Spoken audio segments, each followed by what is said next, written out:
Well, Jacques-Luc Ford tagged me to do basically a little tag video, and so I cannot just not do it.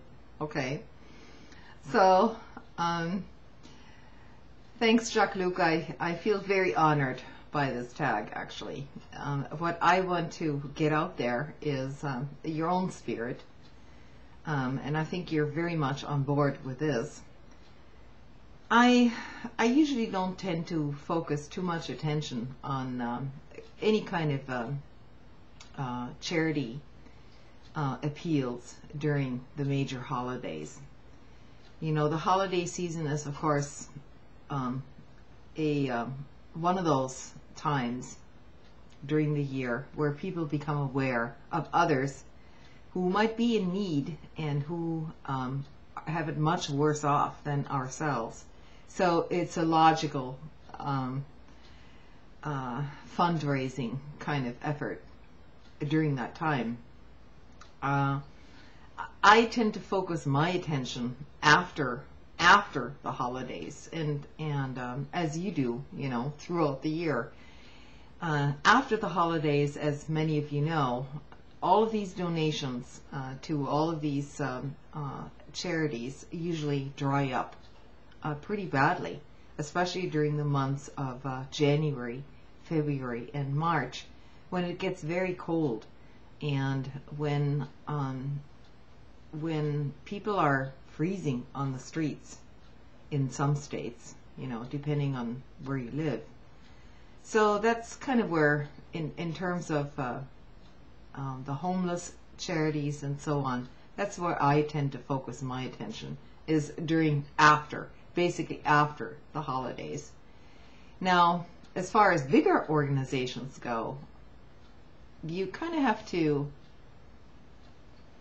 choose the ones that you want to donate to. For one thing, if you donate to some of the bigger organizations like the Red Cross, Salvation Army, you know, Oxfam, any of these organizations, you need to realize from the very start that whatever motivated you, some program that you saw, something that you saw that motivated you to make that donation, and once you make it, it may not necessarily go to that group of people that was being discussed.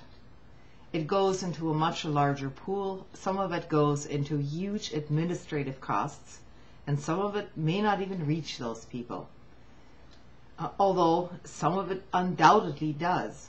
So the bigger the organization, the more complicated it becomes. I'm more in favor of more localized organizations, or where the funding is a bit more transparent. And Doctors Without Borders is definitely, you know, I've been donating to them probably for the last 10 years. This is not every month, you know, mind you. I kind of pick and choose. If I have a little money left over at the end of paying my bills, I spread it out, you know. I'll give somebody $10 one month, another organization another $10 per month, and sometimes I can't do it, you know.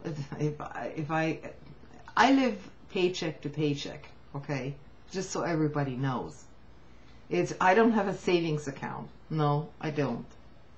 So I live paycheck to paycheck in a little apartment, and it's but I'm aware that I'm very, very well off compared to other people on the planet. So I try to give a little all year long as I can.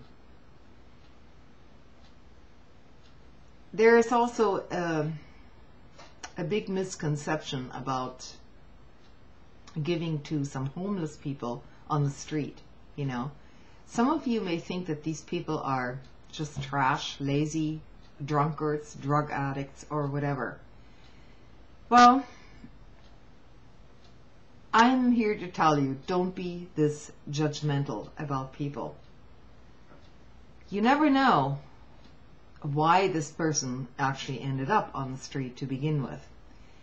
I'll tell you a little story. I went to my grocery store the other day, and there was a person in there who was shunned by everybody. You know, he looked pretty disheveled, and obviously he'd been living on the street for a while, and he was trying to return a bag of salad, which he had gotten 2 days at the same store 2 days ago, and didn't have his receipt. So of course the store didn't exchange that bag of salad, and everybody around, when he came around, everybody was making snide remarks, making fun of this person, and I was pretty much pissed off at this point. So when I went outside in the parking lot, and he happened to still be there, I talked with this guy, and I said, listen, I don't know what the deal is here, you know, but I know obviously nobody was paying any attention to you, and they basically think you're trash, and I don't know what your situation is. I don't think you're trash, so here's $5, you know, take it wherever it goes. And so that's how it went, you know. For all I know, he's collecting, you know, $1 at a time to drink his next beer. What the hell do I care? What I care about is how he ended up in this situation in the first place. I mean, for all I know, this is some vet who had some really bad experiences in the past, you know. I don't know, PTSD, you know, got thrown out of his home, mentally imbalanced or whatever, and now people are just judging him simply because of the way he looks or acts. It's, you know, people shouldn't be that judgmental, in my opinion.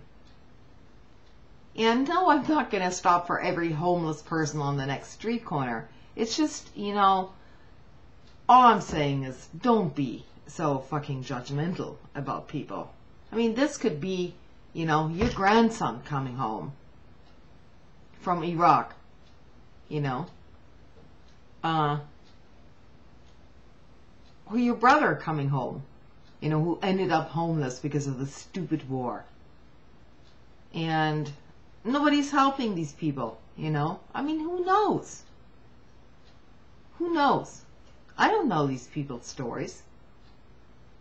So that's all I'm saying. And I'll post a link to, you know, probably some worthwhile charities. But like I say, do it throughout the year if you can. Don't forget about the holidays, you know. Holiday giving is fairly easy for all of us. We need to think about this past the holidays, you know. And charity alone, personal charity alone, is not what it's all about either. If our taxes are paying for wars and aggressions, then our taxes should also be paying for taking care of those who fall through the cracks. Anyway, good night.